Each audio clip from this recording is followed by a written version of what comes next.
What's up guys, Jeff Weibel here, and in this video it was at a Monday morning team meeting and I wanted to tell the story to Adam Martin, who you're gonna see at the Ontario Real Estate Conference. So if you don't already have your tickets to that, make sure you guys get your tickets. It's coming up very shortly, link in the description. Get your tickets to that. We're gonna have over 300 real estate investors at this event. It's gonna be fantastic. During the Monday morning team meeting, I was able to tell this little story, an agent story about a cat. And this cat was very important to a real estate deal, and I wanted to tell you guys all about it. And the cat was so important because he smashed that like button. But really, it just goes to show you that it's not always about the money in a deal. It's also a lot of other things you gotta look for as an investor or as a real estate agent. You wanna always find a pain point with a seller and figure out what they need. By figuring out what they need, it's gonna really help you get a lot of deals done. Let's listen to the story now. Okay, morning guys. So just want to tell Adam a story here and I wanted to record it, what happened last night. We just did the Airbnb mastermind, and behind the scenes I was working on a deal which bled into way after the mastermind. Okay, so it's buy your property, and it's a property close by, and I have first-time home buyers and they're looking to purchase this place, and it came on the market Tuesday. Today's Monday, so offers were due 4 p.m. Sunday, so yesterday, right? And we saw it Tuesday. We knew it was going to be a little hot, and the market's kind of crazy right now, so I said to them, we're not going to be able to put conditions kind of on this. So Friday we went in for a pre-inspection and we found out everything they needed to know about the house, and there was a bit of vermiculite in the attic, but they were comfortable with it, and they found out what the cost would be removed, rather than just buying a house sight unseen and then never knowing what it was going to be. Then the old lady selling it, she got duped a little bit into signing up for a water purifier. So it was like a $62 a month contract and an $890 cancellation fee. But we aren't in the position as the buyer in a hot market to tell her to cancel it. We almost have to assume it. So anything we're offering, you might as well add $890 onto top of it, because if you ever want to cancel that. And then the home inspector confirmed we didn't need it. The water was fine. She just must have the company. Yeah, some iPad company at the door. So it's Saturday. They plan on doing 31,000 over. So it was 250 list, and we were going to do 281. Okay, and we think we're good. And we're going to do. And I triple check with their bank. We think we're good for cash offer and everything. And the bank says no problem, and they're approved up to 290. So we're 281. By Sunday afternoon, around lunch, when we were having our subways at the mastermind, there was 2 offers in. So I'm like, oh, I better throw mine in, because it was due at 4, and I didn't want to forget. And Matt was texting me being like, hey, did you put your offer in? Because you never know when I'm busy. And then put it in. All said and done, by the end of it, there were 7 offers in at 4 p.m. And I'm like, okay, 7 offers. I bet you I'm only really competing with maybe 2 of the offerers, maybe. And I thought we're good, because we're cash, we're clean. Also, she wanted a quick close, and we were closing in like 16 days or something like that, quick. Yeah. So it's going to be this Valentine's Day, so quick. And so I hit all the boxes they need, and I made my seller write a cover letter, or my buyer wrote a cover letter, and she no problem. And she's like, so we're moving to this area, we're a young couple, blah, blah, everything I told them to do. We love your house, we're pre-approved for a mortgage, so we're able to offer you this. We've already come in for home inspection, so you don't need to feel, and really touching all those points to the seller to make them feel this way. Yeah, we think it's going to be good. The seller agent said that she'll definitely pass on the note, and then what happened?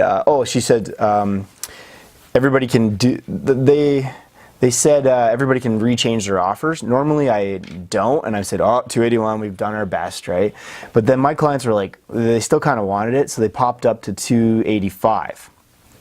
And now we're 285 cash. I know their room's only 290. Okay, now the agent calls me later at night, and I'm like, okay, if they call you, it's a good thing, because usually when you hear nothing, they're not dealing with you, and they're dealing with the other offerers. Call you for that so she calls me, but it wasn't straight to congratulations. She was just like, so a couple questions. So there's a higher offer than yours, she says, and it's significantly higher. And I'm like, oh, like, because we're at 285, our 290 cap, and significantly higher. I figured she's at 300 to 310. I think 310 is what I thought, but it was conditional, and potentially wrong dates, potentially could have been a bunch of, who knows, broom swept condition clauses because they didn't buy the VTB course, or they didn't buy the top 10 clause course. Yeah. And we're making money, and but then she said, "Can they come up a bit?" And I said, "Okay, I'll ask them." And then she says, and this is where the story's going, "Did you see the cat?" And I'm like, "Yeah." And she says, "The seller wants to know if your people are cat people." And I said, "What?"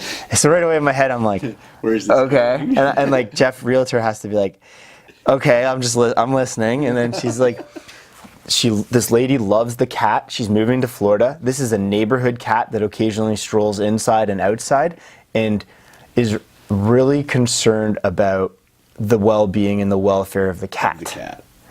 Would your buyers adopt the cat?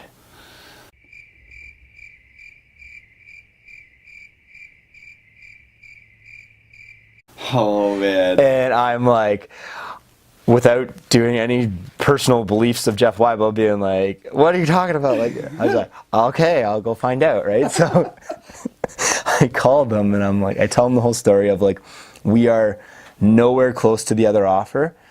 We need to go up a bit, and then you're never gonna believe this, but she wants to know if you'll take this cat.